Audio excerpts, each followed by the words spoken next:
Ayun, okay, ito na. Tuloy tayo? Dirty tricks, di ba? Yan ay ginagawa mo dapat sa baguhan o walang kalaban-laban. Ayun din mga kahombre ko.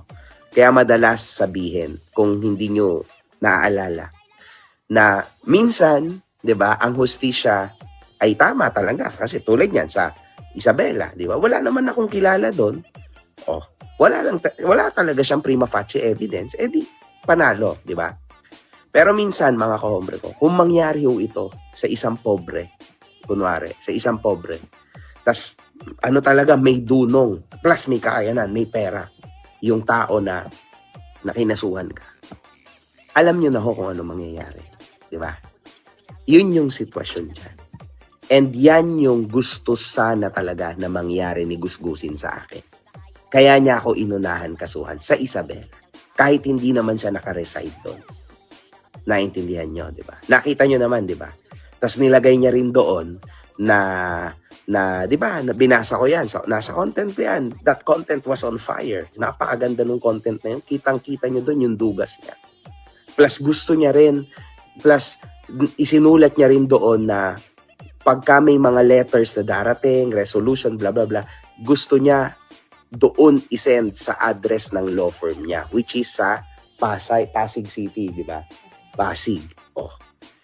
Sabi mo, taga Isabela ka. But gusto mong dumating yung mga letters from Isabela mo sa Pasig City. Di ba? Gets nyo ba? Yeah, yan yung, yes, but yan yung mga butas. Kaya para sa mga kahombre ko, no, lalo na sa mga simpleng mga tao lang, mabababang mga tao lang, you'll need to be careful sa mga bagay-bagay na ganyan. At dapat malaman nyo talaga ang rights nyo. Kasi literal mga kahombre ko, sobrang minsan ang hustisya ay nasa tama.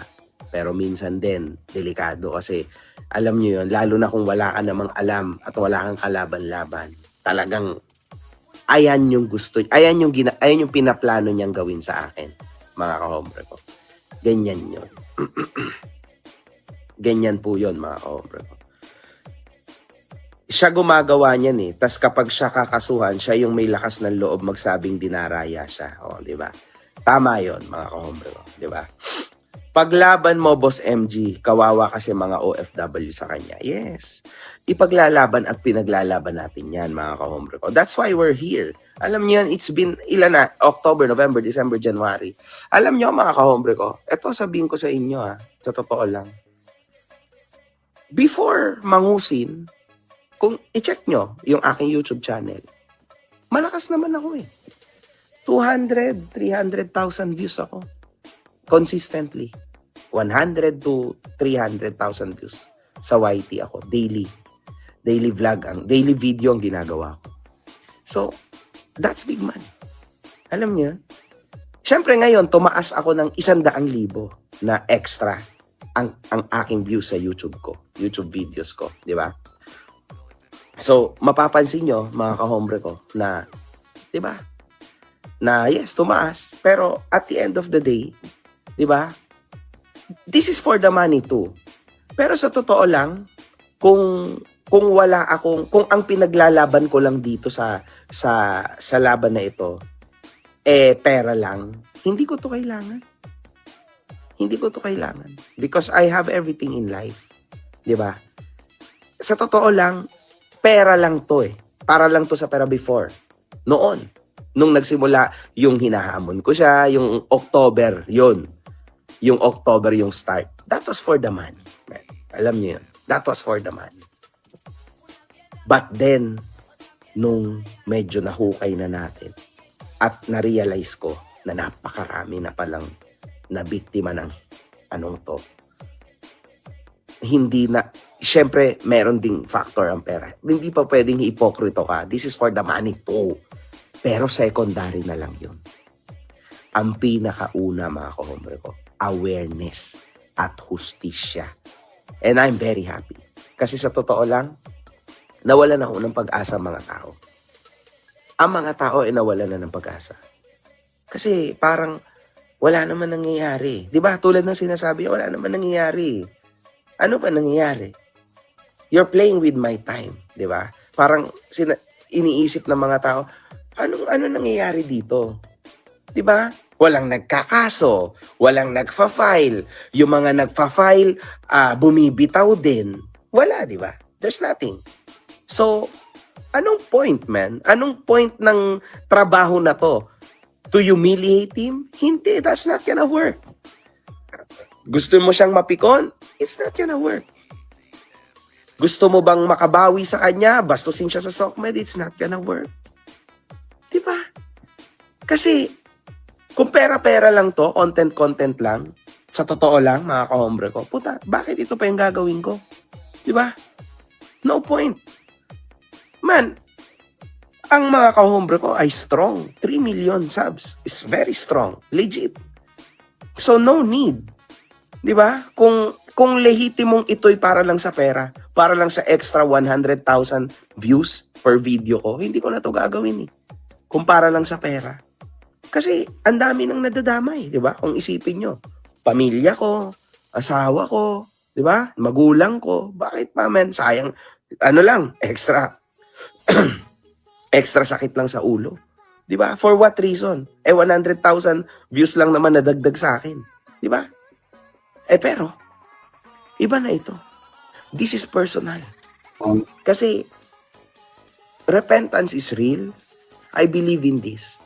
Lalo na yung awareness na inilalaban ko talaga. Kasi mga kahombre ko, ako kasi yung villain nun eh. So naiintindihan ko kung gaano kasama yung ginagawa niya. Kasi ginagawa ko rin yun dati, pero ang kaibahan lang, hindi lang ako nang i-scam, 'di ba? Wala akong ganyan na history. Walang ganyan pera na nandugas ng pera, walang ganon, 'di ba? Di umano pa rin naman 'yon sa kanya, no? Kasi wala pang lehitimong patunay, 'di ba? So, yes. Exactly. Exactly. Ayun yung diferensya. Pero kung sa kahayupan, mga kahombre ko, kung kahayupan lang, sa internet lang kung kahayupan lang, wala akong makakatalo sa akin dyan. Di ba? Pero sa ibang bagay, hindi ko yung ginagawa. Wala akong ginagawang ganyan. Yun lang ang makakatalo sa akin. Kung laban kaming dalawa. Di ba? Yun talaga, legit. Lalo na sa pera, never. Kasi hindi naman ako nagkaroon ng problema dyan. Alam niyo. Kasi like I used to say before, hard work pays off. And yes, totoo ho yun. Di ba? Okay. Etong naging laban ni AMG, mabuti talaga dahil marami pong nabuhayan ng loob. Katulad yan, sila Nanay Karen Whitmore. Tingin nyo ba lalabas yan kung walang AMG, di ba? Ako, yung sarili ko kasi inilagay ko na lang sa manggagatas na lang ako kay Kulaong kasi 30K lang naman yun eh. Di ba? Pero kung may susuporta sa akin para makadagdag ng kaso kay Kulaong, di ba? One count din yun. Kung ano man yung pwedeng ikaso, apasa o estapa, kung ano man ang pwedeng ikaso doon, willing ako. Pero kasi 30K lang eh. Pagkano magsampa ng demanda? Buti sana kung kumare ako'y magdemanda sa PAW, magiging malakas ang laban ko, di ba? Kaya mas okay pa etong mga katulad nila Nanay Karen Whitmore, sila muna siguro talaga ang the best. Sila Kuya Nasukir, sila Nanay Selly Garcia, sila Nanay Dakel, Nanay Melita, Nay Edith, Nay Merly. Siguro sila talaga ang dapat yan. Kasi kung ako, diba? Kasi ang dami nagtatanong sa akin reklamo ka na reklamo, Mac, di ka naman nagdedemanda. Paano ba ako magdedemanda? 30K nga lang yung gusto kong bawiin. Sa totoo lang po, lagi ko naman sinasabi, bawing-bawi na. 1,000 nga bumalik sa akin eh. Pero, di ba, still, may kasalanan pa rin si Kulaong sa akin. Siyempre, gusto pa rin natin na mapagbayaran niya ni Kulaong. Pero may tamang oras dyan. Nakikita ko naman eh. Yung development ng mga nangyayari kay MG sa mga mamis, yun yung nagpapangarag kay Kulaong. Sa totoo lang, ibang-ibang Kulaong na po ang napapanood natin, ang nakikita natin kay Food Genius. Ibang-iba na. Sa mga edit ni Bungo, ni The Kings, ni Ramil Coriano, Japsan, Black Sun, tapos Japsan, kay Uncle Jim TV, dito kay Food Genius, Friends of Food Genius, Makapudi Vlog. Nako, ibang-ibang Kulaong na po talaga yung nakikita natin. Ibang-iba na. Ngarag na Kulaong na yan eh. Ito, maganda to mga kahombre ko. Maganda itong nag-comment na ito. Natawa nga ako eh. Sa totoo lang ha, real talk ito. Pareho naman kayo ni Norman Mangusin at saka ikaw, Mark Jason. Puro kayo baliw. At saka pasikat dito sa SOCMED. Marami nga kayo pero pera ka. So pag kayo mamatay, for sure magsasama pa din kayong dalawa sa impyerno. Gabi na. Sabi mo, marami pera. Ang gulo. Ano ka, Norman? Utak Norman to. Pero sige na lang. Ayoko na. Mukhang maedad na tong nagsalita na ito. Sige basta mahalaga. Huwag kang magpaloko dyan, ha? Baka mamaya niyan, isa ka sa mauto-uto niyan. Okay lang yun. It's okay. Mahalaga, huwag mo Diba? araw-araw. Oo, yan lang naman. Isa pa.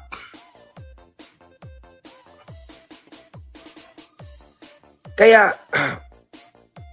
eto, kung ano-ano na nga ang sinasabi niya sa live niya, nakakaumay na, paulit-ulit na lang. Yes. Isa din po yan, mga kahombre ko. Kasi, wala na ho tayong magagawa dyan. At mga kahombre ko, meron kayong malalaman one of these days. Galing mismo sa bunganga ng taong nakakakilala sa kanya. Na, my God, makakakita kayo sa kanyang YouTube channel ng mga comments na pro sa kanya.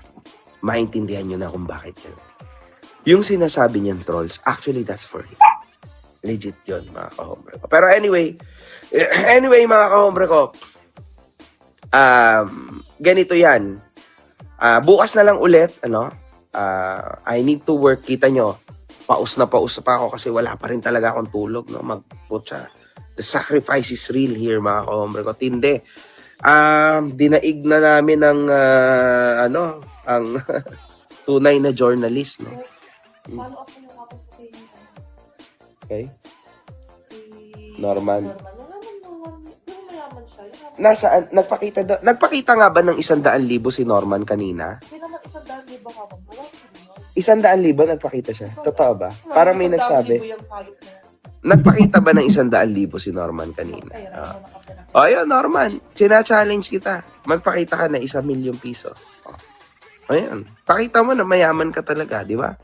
Wala total trip-trip na lang naman ata to sa'yo. So, di ba? Yun. Pero anyway, mga kahombre ko, parating yung tandaan. Atin nung ipaglaban ang katotohanan parati. Huwag kayong magsisinungaling, guys. Kasi kalokohan mo yan. Okay? Pagka nagsimula kayo sa isang kasinungalingan hanggang sa dulo, puros kasinungalingan na po yan. Yan yung pinaka-hate ko sa tao. Totoo yun. Kita nyo si Kulaong, nung lumabas siya nung pandemic kasinungalingan, hindi siya talaga mayaman. Hindi siya tunay na Marcos. Hindi talaga siya tumutulong. Nagpapasikat lang. Kita nyo hanggang ngayon, diba? Hindi niya ma-build, hindi niya mabuo yung gusto niya na maging tingin sa kanya ng tao. Hindi niya kaya. Hindi niya kayang gawin yung gusto niya na maging pagtingin sa kanya ng mga tao na bilang tunay na Marcos o talagang mayaman o kung ano man, 'di ba? Wala talaga eh. Hindi kaya. Hirap na hirap siya. 'Di ba? Yun eh. Kasi ang kanyang pundasyon, kasinungalingan. Kaya, 'di ba, hanggang ngayon nabubuhay siya sa kasinungalingan. Pero mo kahit pokrituhan yun, mamimigay ka ng wheelchair, mamimigay ka ng pera kuno, mamimigay ka ng mga kung ano-ano mga ayuda. Pero ikaw mismo naman problema ka sa pera. Kahit pokrituhan, 'di ba? Putya, natutulog ka sa ilalim ng puno. Road trip ka ng road trip, kakatago. Kakatakbo sa warrant of arrest mo. Na anytime may lalabas na. Imagine niyo yun. Diba? Tama nga, no? Kaya alam nyo. Alam naman nating lahat mahuhuyo si Kulaong. Talagang wala naman itong ibang pupuntahan kundi hoyo. Pero, diba? Talagang tiyagaan lang, tiyagain lang talaga natin at titiis lang tayo maghintay. Ngaling at deceiver. Ayoko sa Buti ganyan. na lang binili ko. Susuka talaga ako. Ayun talaga. Hindi. Buti na lang talaga. Kasi kung sinungaling ka, Yun talaga. ginulti na kita. Oo. De, malabo ako dyan. Sa sinungaling mga kahombre ko, out. Ayoko yan. Ayun nga eh. Sobrang totoo ko, doon ako napapahamak. Yun yung problema doon mga kahombre. Yan yung problema doon. Yun. Anyway, mga kahombre ko,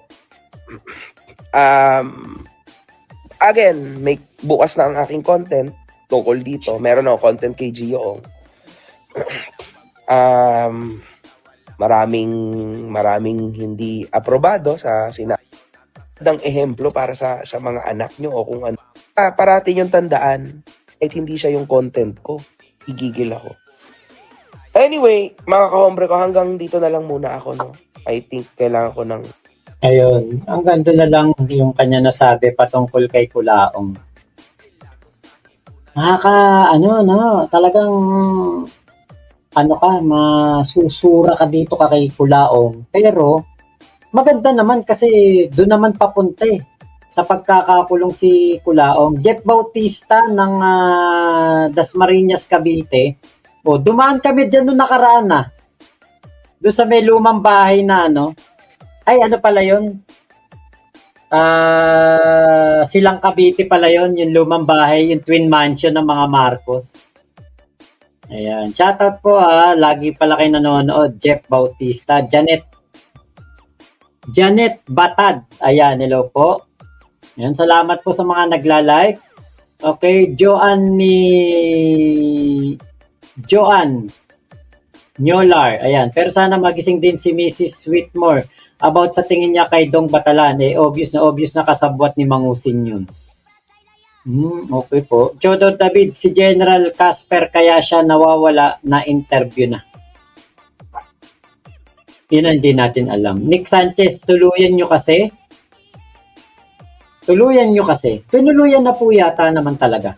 Awareness at information about na naibibigay mo, malaking bagay yun. Isa na ako doon na nabigyan mo ng galit kay Kulaong. Thank you naman, Kuya Henry.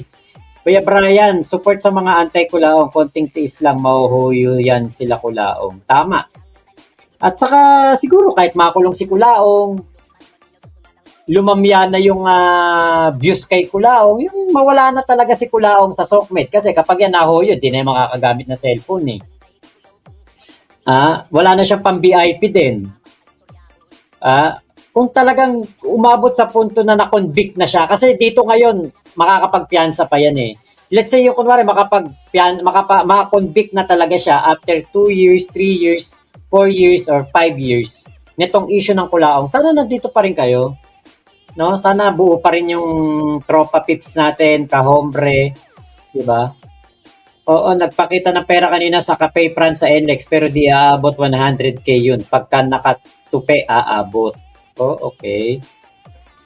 Yun na yung pinagmamayabang niyang 16k na sahod daw kuno sa YouTube. Okay, naniniwala kay Boss MJ at sa iyo, Mac, alam kong makukulong yan, 100% sure yan. Oo. Totoo yun. Ako talaga, malakas ang pananampalataya ako kay MG kasi kitang-kita naman eh. Nakakaintindi kasi naman ako kahit papaano sa mga kasuhan. Ah, kahit papaano, may nakakausap din tayo mga abogado. So, talagang ano tayo, talagang positive naman. Sinasabi din ng mga nakakausap ko, positive na talaga si Kulaong talaga, mahuhuyo. Kaya po, sana bago makulong si Kulaong, masapak ko sa muka, kakagigil. Wag na, Earthlings Royal, masisira pa kamay mo eh.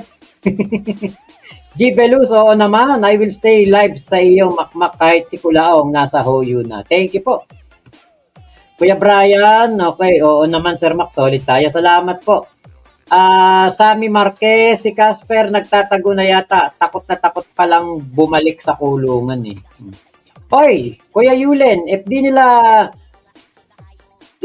tinulungan si Kulaong noon para makapag-bail, hindi na sana siya nakalabas. Sayang lang yung ginawa ko noong 2020. Kuya Yulen, kasi may paliwanag ako dyan eh. Kasi nauutungan ni Kulaong yung mga nanay, yung 5 mommies, at pinapangakuan na kapag nakalaya siya, babayaran sa utang. Kaya siguro nagpursige yung mga mommies, di ba? Kung nagpursige sila, 'di ba, na mapalaya si Kulaong, makapagbigay ng pera pampalaya, pambail, panglagay, pambayad.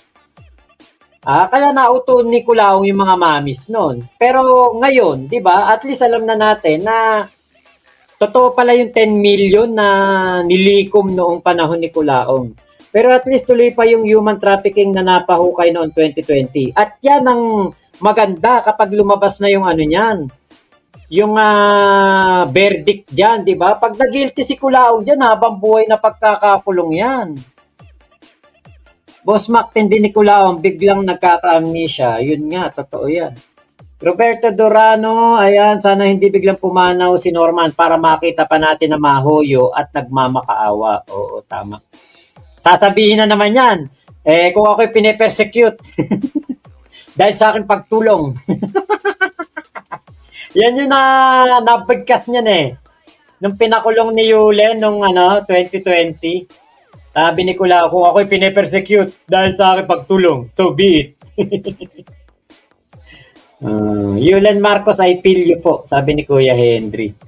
Oo, talagang masisisi mo rin yung mga mamis, pero ako, more on ko na nilalawakan ko kasi yung akin damdamin sa kanila dahil alam natin ng mga mamis, yan eh, iba talaga magmahal yung mga matatanda eh, di ba? Don't use that word. Down syndrome dapat. Okay. Down syndrome dapat. Paulit-ulit na lang alibay ni Kulaong pag nasusukol ni MG. Ayan. Okay, Team QTV, sana yung mabulok na lang, wag naman mamatay, kailangan magdusa siya eh. Oo, tama, di ba? Team QTV. Kung makakapagtimpe yung mga tao na naagrabyado niya, di ba? Paano kung di makapagtimpe? Uy, ano ba naman yan? 342 viewers, 151 lang yung likes. Para naman ginagawa niyo ako si Kulaong niyan. Unlike ko konti. Uy, ano ba naman kayo? Palike naman, mga tropa pips natin dyan. Hindi po yan like, hindi po yung heart ang like. May nagla-heart, nakikita ko may nag-heart. Hindi po yan ang like, yung heart ha. Yung pong like ay yun nandito sa may mga cellphone ninyo. Kung pupunta po kayo sa aking live, makikita nyo po. Eto. Ay, wala signal. Ba tayo mag-play? Ayun. Ang heart button po, makikita ninyo kapag lumabas kayo ng live chat. Diba? Ito yung live chat. Pakita ko lang. Ayan yung live chat. Kapag na-inex nyo yan, pinindot nyo yung X. Yung X na yan. Kuwari, pindutin nyo yung X na yan. Saka palang lalabas yung like. Ayan. Ayan na yung like. Ayan yung like button. Makikita nyo. Ayan yung like button. Hindi po yung puso. Kasi yung puso, hindi po yun yung Hindi po yun yung like button dyan. Nakita ko dami nagpuso eh. Oh, thumbs up Dan, thank you. Ate Odette Savage, si ay, Kuya Henry, ayun, thumbs up po. Ayan, Ate Prinsesa, i-like ko sana ulema kasi di pwede ulit-ulit like. Oo nga. Typo pa. Munti ko pa mabasa.